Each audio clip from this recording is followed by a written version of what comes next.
अस्सलामुअलैकुम क्लास। आज हम लोगों ने चैप्टर नंबर 19 इसका topic growth and development in animals पढ़ना है। ठीक है, growth and development in animals. Start करते हैं हम किससे? एम्ब्रियोलॉजी से।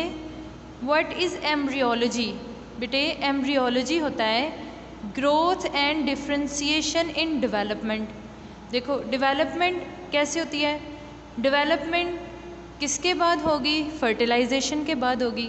जब सिंगल फर्टिलाइज्ड एग की डेवलपमेंट होती है उसके बाद उसकी ग्रोथ और डिफ्रेंशिएशन को स्टडी करना, उसको हम क्या बोलेंगे? एम्ब्रियोलॉजी।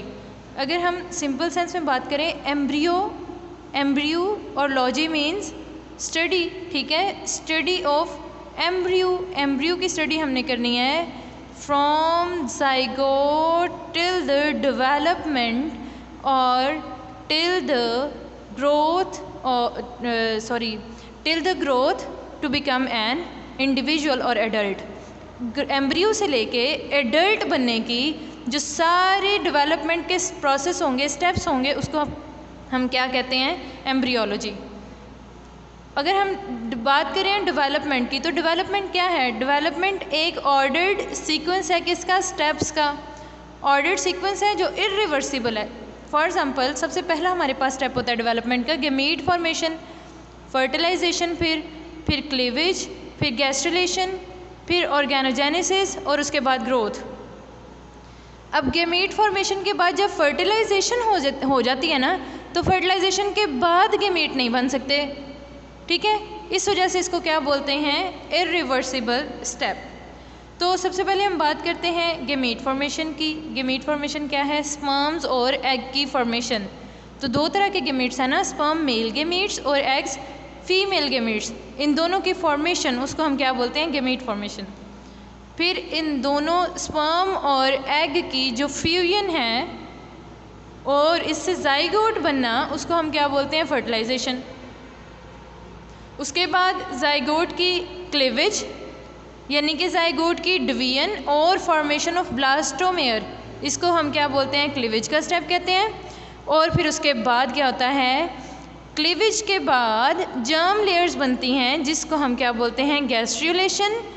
उसके बाद ऑर्गेनोजेनेसिस, बॉडी के ऑर्गन्स की फॉर्मेशन जहाँ पे सेल्स डिफ्रेंशिएट होते हैं। ठीक है, सेल्स की इंटरेक्शन होती है, टिश्यूज़ वगैरह बनते हैं, ऑर्गन्स बनते हैं। ठीक है बेटे, जैसे हमने पढ़ा था सेल्स मिलके इंटरेक्शन करते हैं, इंटरेक्शन करके एक जैसे सेल मिलके क्या बना लेंगे? टिश्यू बना लेंगे, टिश्यूज़ मिलके क्या बना लेंगे? ऑर्गन बना लेंगे। और इस प्रोसेस को हम क्या बोल देंगे? ऑर्गेनोजेनेसिस। ऑर्गन्स बनने के बाद, अब ऑर्गन्स बन गए, अब लिवर बन गया, जैसे हमारे हाथ बन गए, हैंड्स की फॉर्मेशन हो गई, स्टमक की फॉर्मेशन हो गई, ऑर्गन्स बन गए। अब उनकी क्या होगी? ग्रोथ होगी। वो साइज़ के अंदर इंक्रीज़ करेंगे और क्या बना लेंगे? एडल्ट बना लेंगे। ये सारे स्टेप्स किसके हैं? डेवलपमेंट के हैं। अब हम इसके एग्जांपल पढ़ लेते हैं। चिक के अंदर हम डेवलपमेंट पढ़ लेते हैं। डेवलपमेंट ऑफ चिक। सबसे पहले बेटे क्या होती है डेवलपमेंट? कोई भी ज़ाइगोट या कोई भी स्पर्म्स, उनकी जब फ्यूजन हो गई है, ज़ाइगोट बन गया, उनका फर्टिलाइजेशन उनकी हो गई है, तो उनकी डेवलपमेंट अंडरस्टूड है। कोई भी ऑर्गेनिज्म डेवलपमेंट के बगैर उसका सर्वाइवल पॉसिबल ही नहीं है। ठीक है बेटे, अब हम किसकी पढ़ने लगे हैं? चिक की। तो चिक में सबसे पहला प्रोसेस कौन सा है? Fertilisation and incubation. फर्टिलाइजेशन और इनक्यूबेशन में सबसे पहले हम क्या पढ़ते हैं? चिक का ज़ाइगोट की डेवलपमेंट, यानी सबसे पहले एग ये फर्टिलाइज्ड है, इसको जैसे जैसे इसने फीमेल रिप्रोडक्टिव ट्रैक में से गुजरना है, इसके अराउंड कवरिंग्स बनती जानी है। फर्टिलाइजेशन कौन सी होती है? इंटरनल फर्टिलाइजेशन है। इंटरनल फर्टिलाइजेशन, और ये कब होगी? जब ओविडक्ट में ओवम यानी कि एग एंटर करेगा, तब भी उसकी क्या हो जाएगी? फर्टिलाइजेशन हो जाएगी। जैसे हमने पहले रिप्रोडक्शन वाले चैप्टर में भी पढ़ा था ह्यूमन की एग्जांपल के साथ कि फर्टिलाइजेशन कब हो जाती है। ठीक है, उसके बाद शेल सिक्रीट होगा। चूँकि हम चिक की बात कर रहे हैं तो हम एग की बात कर रहे हैं, फर्टिलाइज्ड एग की बात करते हैं, तो एग जब बनेगा, जैसे जैसे एग शेल ग्लैंड में से यूट्रस के अंदर शेल ग्लैंड के साथ से गुजरेगा, उसके अंदर शेल सिक्रीट हो जाएगा। उसके बाद जब एग ले किया जाएगा, ठीक है, तो डेवलपमेंट सीज हो जाएगी। कब तक? जब तक टेम्परेचर राइज ना हो जाए। टेम्परेचर जब बॉडी टेम्परेचर तक राइज नहीं हो जाएगा, मदर के बॉडी टेम्परेचर तक, तब तक एग क्या होगा, उसमें डेवलपमेंट सीज होगी। जैसे ही उसको बॉडी टेम्परेचर, मदर की बॉडी टेम्परेचर जितना टेम्परेचर मिलेगा, फिर उसकी क्या होनी स्टार्ट हो जाएगी, उसकी फर्दर डेवलपमेंट स्टार्ट हो जाएगी, ठीक है, उसकी क्लीवेज स्टार्ट हो जाएगी। अब आर्टिफिशियल इंक्यूबेशन भी होती है बेटे। आर्टिफिशियल इंक्यूबेशन भी कितने टेम्परेचर पे होगी? जितना मदर का बॉडी टेम्परेचर होगा 36 to 38 डिग्री सेल्सियस तक। अगर उसको कंटिन्यूस टेम्परेचर एग को मिलता रहेगा तो 21st डे वो जाके हैच कर जाएगा, उसमें से ऑर्गेनिज्म निकल आएगा। समझ आ गई है बेटे? तो ये उसका प्रोसेस चलता रहेगा इंक्यूबेशन का, ठीक है। फर्टिलाइजेशन हो गई। फर्टिलाइजेशन के बाद क्या होगा बेटे? क्लीवेज होगा। क्लीवेज क्या है? Series of mitotic divisions. Mitotic divisions की सीरीज़, इसको हम क्या बोलते हैं? क्लीवेज। माइटोटिक डिवीजन्स, इसका मतलब क्या है कि एग के अंदर सेल की डिवीजन स्टार्ट हो जाएगी, ठीक है, इसको हम क्या बोलते हैं? Mitotic divisions. अब हम चिक की बात कर रहे हैं तो हम बर्ड्स एग की बात करते हैं कि इसके अंदर किस तरह की क्लीवेज होती है? डिस्कॉइडल क्लीवेज होती है। अब डिस्कॉइडल क्लीवेज क्या है? Small disc of protoplasm animal pole के अंदर स्मॉल डिस्क के ऊपर क्या होगी? क्लीवेज होगी, ठीक है। इसको हम क्या बोलते हैं? इसको डिस्कॉइडल क्लीवेज बोलते हैं। अब साइटोप्लाज्मिक रीजन के ऊपर क्या बन जाएगी बेटे? क्लीवेज फरो बनेगी, ठीक है। क्लीवेज फरो साइटोप्लाज्मिक रीजन के अंदर स्टार्ट हो जाएगी बननी। अब जो फर्स्ट 2 क्लीवेज होंगी वो वर्टिकल होंगी, वो इस तरह से होंगी, ठीक है, और जो थर्ड होगी वो हॉरिजॉन्टल होगी। पहली 2 क्या कैसे होंगी? वर्टिकल होंगी, ये और इसकी बैक साइड पे वर्टिकल क्लीवेज, और थर्ड जो होगी वो कौन सी होगी? हॉरिजॉन्टल क्लीवेज, इस तरह से क्लीवेज होगी। समझ आ गई है? और बाकी सारी क्या होंगी? Irregular cleavage. जैसे इधर आप देख लें, इस तरफ को हो रही है, यहाँ पे और भी ज़्यादा क्लीवेज डिफरेंट पैटर्न से हो रही है।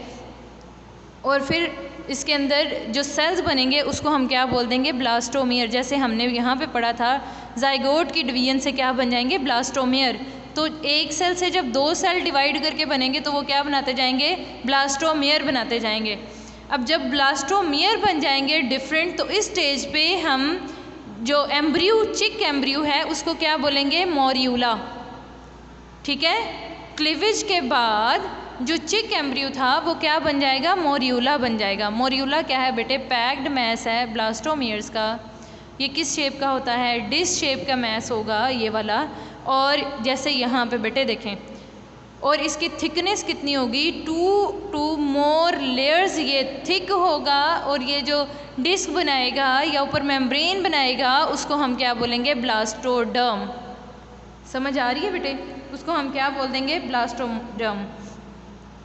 अब ब्लास्टोडर्म का जो मार्जिनल एरिया होगा, मार्जिनल एरिया के ऊपर कुछ सेल जो होते हैं,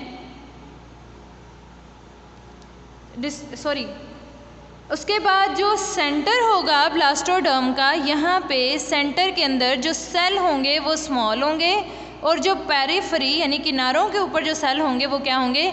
लार्ज होंगे। अब मॉर्यूला स्टेज होती है वो शॉर्ट लिव्ड होती है, ठीक है। ये जल्दी से किस में चेंज हो जाती है? ब्लास्ट्यूला स्टेज के अंदर ये चेंज हो जाएगी। अब वो शॉर्ट लिव होगी, ब्लास्ट्यूला के अंदर चेंज हो गई। यही ब्लास्ट्यूला की क्या होगा? करैक्टर है, यही आइडेंटिफिकेशन है कि अब ये किस में चेंज हो गया? ब्लास्ट्यूला के अंदर चेंज हो गया। दूसरी चीज़ बेटे, इसमें ब्लास्ट्यूला स्टेज की कन्फर्मेशन है ब्लास्टोसील।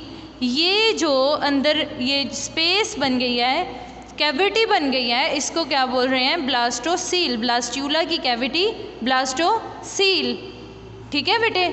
इसकी प्रेजेंस से हम इसको क्या बोलते हैं? कि ये ब्लास्ट्यूला है, ठीक है। उसके बाद डिस्कॉइडल कैप के ऊपर उसके अंदर वाली साइड पे ब्लास्टोसील होगी और उसके अपर वाली साइड पे जो लेयर बन जाएगी उसको हम क्या बोलेंगे, ब्लास्टोडर्म। ठीक है। कुछ सेल इसके अंदर कैसे क्या रहते हैं, अनडिटैच सेल रहते हैं। ठीक है बेटे, और उसको हम क्या बोल देते हैं, जोन ऑफ जंक्शन। जैसे यहाँ पे आपको अनडिटैच सेल नज़र आएंगे, जो अनडिटैच नहीं होते उसको हम क्या बोल देते हैं, जोन ऑफ जंक्शन के। वो उधर उसके साथ अटैच रहे हैं, उन्होंने क्या बना लिया, ब्लास्टोडर्म बना रही है। ठीक है। उसके बाद कौन सा स्टेप है बेटा हमारे पास, गैस्ट्रुलेशन का। इसमें क्या बन जाता है, गैस्ट्रूला बन जाता है। और ये यहाँ पे गैस्ट्रूला की आपको पिक्चर दिखाई गई है। गैस्ट्रुलेशन क्या है कि सेल्स की क्या हो रही है बेटे, रीअरेंजमेंट हो रही है, मूवमेंट हो रही है और उनकी क्या हो रही है, रीअरेंजमेंट हो रही है एम्ब्रियो की। इसको हम पीरियड को क्या बोल देंगे, गैस्ट्रुलेशन। ब्लास्टोडर्म क्या करती है बेटे, स्प्लिट हो जाती है 2 लेयर्स के अंदर, एपीब्लास्ट और हाइपोब्लास्ट। एपी मीन्स अपर वाली साइड पे जो लेयर होगी उसको हम एपीब्लास्ट बोल देंगे, और जो लोअर साइड पे लेयर होगी उसको हम क्या बोल देंगे बेटे, हाइपोब्लास्ट बोल देंगे। उसके बाद हाइपोब्लास्ट, एपीब्लास्ट 2 लेयर्स हैं। ठीक है। और ये प्रिमिटिव एक्टोडर्म और मेसोडर्म है। एपीब्लास्ट क्या बना लेगी, बाद में आके डिफ्रेंसिएशन के बाद ये क्या बनाती है, एक्टोडर्म बनाती है, और हाइपोब्लास्ट क्या बनाएगी, मेसोडर्म बनाएगी। समझ आ गई है, सॉरी हाइपोब्लास्ट क्या बनाएगी, एंडोडर्म बनाएगी। अच्छा जी, उसके बाद बेटे क्यों हाइपोब्लास्ट एंडोडर्म बनाती है, क्योंकि हाइपोब्लास्ट के सेल जो होते हैं वो आउटवर्ड भी ग्रो करते हैं। ठीक है। और डाउनवर्ड भी जाते हैं यॉर्क सैक के अंदर। इस वजह से ये जो हाइपोब्लास्ट है ये क्या बनाती है, एंडोडर्म बनाती है। ठीक है। उसके बाद जो सेंट्रल सेल हैं ब्लास्टोडर्म के, वो अब सेपरेट हो जाएंगे और क्या बना लेंगे, एक पूल बना लेंगे, किसका, फ्लूइड का, और इसको हम क्या बोल देंगे, एरिया पेल्यूसिडा बोल देंगे। ठीक है। और ये कहाँ पे होगा, ब्लास्टोडर्म की पेरिफेरल साइड पे एक और लेयर बन जाएगी, एक और पार्ट बन जाएगा यॉर्क के, उसको क्या हम बोल देंगे, एरिया ओपेका। बेटे गैस्ट्रुलेशन में 2 तरह के एरियाज बनेंगे, एरिया पेल्यूसिडा और एरिया ओपेका। जो ट्रांसपेरेंट होगा, जिसमें से लाइट पास कर सकती है, उसको हम क्या बोलते हैं, एरिया पेल्यूसिडा। और दूसरा जिसमें से जो कॉन्सेंट्रेटेड होगा, जिसमें से लाइट पास नहीं कर सकती, उसको क्या बोलेंगे, एरिया ओपेका। इसमें सेल्स की इनवर्ड मूवमेंट स्टार्ट हो जाती है, इसको हम क्या बोलते हैं, प्रिमिटिव स्टिक। ये वो सेल हैं जो अनडिटैच या माइग्रेटिंग सेल्स हैं। ये एपीब्लास्ट है और ये क्या है उसकी, हाइपोब्लास्ट। और यहाँ पे क्या होगी, यॉर्क होगी। समझ आ गई है बेटे। उसके बाद अपर लेयर जो ब्लास्टोडर्म की होती है उसमें प्रिमिटिव मेसोडर्म है, और ये वाली कौन सी है, प्रिमिटिव एक्टोडर्म है। समझ आ गई है बेटे। उसके बाद हम बात करते हैं notochord and mesoderm formation. Notochord और मेसोडर्म फॉर्मेशन की जब हम बात करते हैं बेटे, अब चिक के अंदर जो मेसोडर्मल सेल्स हैं ना, वो इन्वेजिनेट नहीं करते। ये जो मेसोडर्मल सेल्स हैं ये इन्वेजिनेट नहीं करते चिक के अंदर, लेकिन एम्फीबियंस के अंदर ये कर जाते हैं। अब ये वाले सेल्स मिलके क्या बनाएंगे, प्रिमिटिव स्ट्रीक बनाएंगे। मेसोडर्मल सेल मेडियली और कॉर्डली दरमियान से इनवर्ड ये मूवमेंट करेंगे और फिर ये क्या बना लेंगे, प्रिमिटिव स्ट्रीक। एम्फीबियन के अंदर बेटे क्या होता है, ये सेल इन्वेजिनेट कर जाते हैं, अंदर को धंस जाते हैं, लेकिन जो चिक है इसके अंदर ये सेल मेडियली और कॉर्डली आउटवर्ड और इनवर्ड मूव करेंगे और क्या बना लेंगे, प्रिमिटिव स्ट्रीक बना लेंगे, जैसे कि यहाँ पे प्रिमिटिव स्ट्रीक आपको नज़र आ रही है। अब ये क्या होती जाएगी बेटे, ये प्रिमिटिव स्ट्रीक रैपिडली लेंथन होती जाएगी और ये क्या बना लेगी, प्रिमिटिव मेसोडर्मल सेल एग्रीगेट होते जाएंगे किसके अंदर, मिडल के अंदर एग्रीगेशन इसकी कंटिन्यूस रहेगी। इसकी वजह से जो बेटे ब्लास्टोडर्म है, जैसे यहाँ पे थी ब्लास्टोडर्म, उसके अंदर क्या आ गया, यहाँ पे चेंज आ गया, शेप के अंदर चेंज आ गया है और ये कैसी हो गई है, सर्कुलर से पीयर शेप की हो गई है। समझ आ गई है। अब जो इंटीरियर एंड है किसका बेटे, प्रिमिटिव स्ट्रीक का, उसको हम क्या बोलते हैं, ये प्रिमिटिव नोड भी बनाती है और इनको नोटोकॉर्डल सेल भी कहते हैं। ये जो इसका इंटीरियर ऊपर वाला जो पार्ट है, दो तरह के पोस्चर्स होते हैं ना, इंटीरियर और पोस्टीरियर, दो पोस्चर ये अपोजिट जो होते हैं। जो एंटीरियर होगा, अपर वाला होगा, वो नोटोकॉर्डल सेल होंगे, और बाकी सारे जो मेसोडर्मल सेल्स हैं उनको, सारे सेल्स जो हैं उनको क्या बोलेंगे, मेसोडर्मल सेल बोलेंगे। ठीक है बेटे। अब प्रिमिटिव स्ट्रीक के अंदर दो तरह के रिप्रेजेंटेशन, दो तरह के लिप से होती है, एक डॉर्सल लिप होता है और दूसरा कौन सा है, लेटरल लिप। अच्छा बेटे, नोटोकॉर्ड के बारे में मैं दोबारा से यहाँ से एक्सप्लेन करती हूँ। मेसोडर्मल सेल वो मूव किए और प्रिमिटिव स्ट्रीक बना लिया। प्रिमिटिव स्ट्रीक कब बनती है, जब ब्लास्टोडर्म, ये वाली ब्लास्टोडर्म है, इसके अंदर शेप के अंदर चेंज आता है, वो सर्कुलर से क्या हो जाती है, स्लाइटली, ये देखें यहाँ पे जैसे आपको नज़र आ रही है, ये कैसे हो जाती है, पीयर शेप हो जाती है। इंटीरियर साइड इसको हम क्या बोलते हैं, नोटोकॉर्डल सेल, और जो बाकी सारे हैं उसको हम क्या बोलेंगे, मेसोडर्मल सेल। अब इसके अंदर दो तरह के लिप बनेंगे, डॉर्सल लिप बनेगा और लेटरल लिप बनेगा। ठीक है। अच्छा, उसके बाद ये जो सेल्स हैं इनकी कंटिन्यूस माइग्रेशन होती जाएगी, किसके दरमियान में, एपीब्लास्ट और हाइपोब्लास्ट के दरमियान में, और ये क्या बना लेगी, एक ग्रूव बना लेगी प्रिमिटिव स्ट्रीक के अंदर, जिसको हम क्या बेटे बोलते हैं, जिसको हम प्रिमिटिव ग्रूव बोलते हैं, जो आगे जाके हमें क्या बताती है कि ये क्या बनाएगी, न्यूरल ग्रूव बनाएगी। ठीक है, प्रिमिटिव ग्रूव बनाती है, और जो इसके एजेस हैं इसको हम क्या बोलते हैं, प्रिमिटिव रिज। ठीक है। अब सिफेलिक एंड के ऊपर, प्रिमिटिव स्ट्रीक के सिफेलिक एंड के ऊपर थिकनिंग होती है सेल की, और उसको हम क्या बोल देते हैं, हैंसन्स नोड बोलते हैं। ठीक है। और हैंसन्स नोड वो भी क्या बनाती है, एक टाइप की इन्वेजिनेशन है, जैसे मैं आपको प्लाज्मा मेम्ब्रेन की इन्वेजिनेशन बताती थी ना, उस तरह से ये देखो यहाँ पे भी इन्वेजिनेशन हो रही है, इसको हम क्या बोल देंगे, हैंसन्स नोड बोल देंगे। ठीक है। उसके बाद वो क्या बना लेगी, नोटोकॉर्ड बना लेगी। अब ये डायाग्राम्स आप ज़रा ध्यान से बेटे देखना कि जैसे फॉर्मेशन होती है, पहले थी ब्लास्टोडर्म, ब्लास्टोडर्म की आगे डिफ्रेंसिएशन हुई, ठीक है, एपीब्लास्ट और हाइपोब्लास्ट बन गया, और उसके बाद ये माइग्रेटिंग सेल, और ये उसके बाद क्या बन गई, प्रिमिटिव स्ट्रीक। प्रिमिटिव स्ट्रीक बनने के बाद वो कंटिन्यूस क्या सेल की मूवमेंट स्टार्ट हो गई, उसकी शेप भी चेंज हो गई, तो यहाँ पे क्या बन गई, न्यूरल ग्रूव बन गई। समझ आ रही है बेटे। अच्छा, 18 आवर्स में नोटोकॉर्ड बनी। ठीक है। उसके बाद एम्ब्रियो इंक्यूबेट जब किया 18 to 20 आवर्स में, तो एक्टोडर्म स्प्रेड हो गई, ऑर्गेनाइज हो गई, उसके अंदर कोहेरेंट साथ मिलके पैरेलल लेयर्स बन गई, पेरीफ्री के ऊपर, यॉक भी की पेरीफ्री के ऊपर, और जर्म लेयर्स उसके अंदर बनती चली गई। इसको हम क्या बोलेंगे, जर्म वॉल बोलेंगे, और उसके अंदर एक कैविटी बन जाएगी जिसको हम क्या बोलेंगे, गैस्ट्रोसील कैविटी बोलेंगे, और इसको हम क्या बोल देंगे, प्रिमिटिव गट बोल देंगे। ये जो कैविटी इसके अंदर बनती जाती है ना, ये देखो बेटे, यहाँ पे कोई भी कैविटी नहीं थी। अब देखो यहाँ पे सेल की मूवमेंट, अरेंजमेंट उनकी इस तरह से हुई कि ये वाले सेल्स जो सेपरेट हो गए, यहाँ पे इन्होंने क्या बना ली, प्रिमिटिव गट बना ली। यहाँ पे नोटोकॉर्ड भी बन गई। ठीक है। ये कितने 25 आवर्स के बाद क्या बन गया, 25 आवर्स के बाद एक तो न्यूरल ग्रूव बन गई, नोटोकॉर्ड भी बन गई। अब ये रूडिमेंट्स हैं किसके, हार्ट के, इसके साइड पे ये जो मसल्स हैं वो वाले रूडिमेंट्स हैं। ठीक है। अब इसने फर्दर डेवलपमेंट के बाद क्या बना ली, यहाँ पे प्रिमिटिव गट बना ली।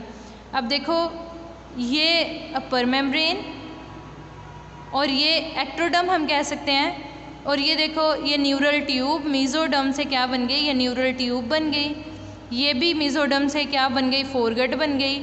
ये क्या बन गई बेटे, ये हार्ट की ट्यूब, हार्ट फॉर्मिंग ट्यूब्स बन गई। ठीक है। इससे हार्ट की ट्यूब्स बनेंगी, इनका प्रिमिटिव ये स्ट्रक्चर है। ये सिलोमिक स्पेस बन गई, यहाँ पे सिलोम क्या थी, गैस्ट्रोसील, ये सॉरी गट के अंदर ये क्या बन गई, ये भी कैविटी इसकी बन गई। समझ आ गई है बेटे? अब ये क्या है, ये प्रिमिटिव गट है। एक और चीज़ बेटे, हैंसन नोड जो होती है डोर्सल साइड पे, वो ऑर्गेनाइज करती है सोमाइट्स के अंदर। सोमाइट छोटे छोटे वो स्ट्रक्चर्स हैं, कितने छोटे, जैसे हमारी ये जो नहीं है वर्टिब्रल कॉलम की स्मॉल बोन्स, इस तरह के स्ट्रक्चर्स हैं जिनको हम क्या बोलते हैं, सोमाइट बोलते हैं। मेसोडर्म स्प्लिट करेगी 2 शीट्स के अंदर, सोमैटिक मेसोडर्म और स्प्लैंचिंग मेसोडर्म के अंदर, ठीक है। उसी स्पेस के अंदर जो स्पेस उसके दरमियान बनी है जिसको हम रियल कहते हैं सीलोम, सीलोमिक कैविटी या सीलोम, ठीक है, उसके दरमियान। और वो क्या बनाती है, 25 to 26 आवर एम्ब्रियो के अंदर सोमाइट्स भी बना देगी, ठीक है। और वो क्या बना लेंगे, उसके बाद उसके अंदर न्यूरल फोल्ड्स बन जाएंगे, ठीक है बेटे। ये नोटोकॉर्ड और मेसोडर्म की फॉर्मेशन यहाँ पे हमें समझ आ गई, ठीक है। नेक्स्ट हमने क्या पढ़ना है बेटे, न्यूरियोलेशन। नेक्स्ट बेटे हम लोगों ने स्टार्ट करना है न्यूरियोलेशन का प्रोसेस। इसमें हम जो एम्ब्रियो होता है उसको कहते हैं न्यूरोला। न्यूरियोलेशन के प्रोसेस के अंदर बेटे गैस्ट्रूला की जो डोर्सल सरफेस होती है नोटोकॉर्ड के ऊपर, वहाँ पे न्यूरल एक्टोडर्म प्रेजेंट होती है। किसकी फॉर्म में, in the form of band. अगर हम इसको कंसिडर नहीं करते, वो बैंड की फॉर्म में प्रेजेंट होती है, जिसको हम क्या बोलते हैं, न्यूरल एक्टोडर्म, ठीक है। कैसे बेटे, गैस्ट्रूला था, ये गैस्ट्रूला था, गैस्ट्रूला इलोंगेट किया और इसका जो बैंड था वो क्या हो गया, थिक हो गया। 21 to 22 आवर्स के अंदर इसके अंदर क्या होने लग जाएगी, फोल्डिंग होने लग जाएगी। जब इसके अंदर फोल्डिंग होगी तो इसको हम क्या बोलेंगे, न्यूरल ग्रूव, ठीक है। लॉन्गिट्यूडनल फोल्डिंग हुई और इसने क्या बना लिया, न्यूरल ग्रूव। 24 आवर्स में हम 24 आवर्स के बाद एम्ब्रियो को क्या कहने लग जाते हैं, न्यूरोला कहने लग जाते हैं, ठीक है। 24 आवर्स के बाद जो न्यूरल प्लेट है वो क्या होनी शुरू हो जाएगी, विजिबल होनी शुरू हो जाएगी। जो उसका एंटीरियर रीजन होगा, ऊपर वाला रीजन होगा, वो फ्यूचर ब्रेन बनाएगा और बाकी सारा पार्ट उसका क्या बना लेगा, स्पाइनल कॉर्ड बना लेगा। अब न्यूरल ग्रूव, ये न्यूरल ट्यूब के अंदर चेंज कैसे हुई बेटे, ये न्यूरल ग्रूव है और ये न्यूरल ट्यूब है, ये इसके अंदर कैसे चेंजिंग होगी बेटे इस तरह से कि 24 आवर्स के बाद न्यूरल प्लेट क्या करेगी, सिंक कर जाएगी और जो न्यूरल फोल्ड है वो आउटवर्ड ग्रो करेगा। ये न्यूरल फोल्ड है, ठीक है, ये न्यूरल फोल्ड क्या करेगा, आउटवर्ड ग्रो करेगा, ठीक है। और ये मिड डोर्सल लाइन के साथ जाके मिलेगा और फ्यूज़ कर जाएगा और कन्वर्ट कर जाएगा न्यूरल ट्यूब के अंदर। ये मिड डोर्सल लाइन यहाँ से जाके ये उसके साथ मीट करेगा, फ्यूजन होगी और वो किस में चेंज हो जाएगा, न्यूरल ट्यूब के अंदर चेंज हो जाएगा।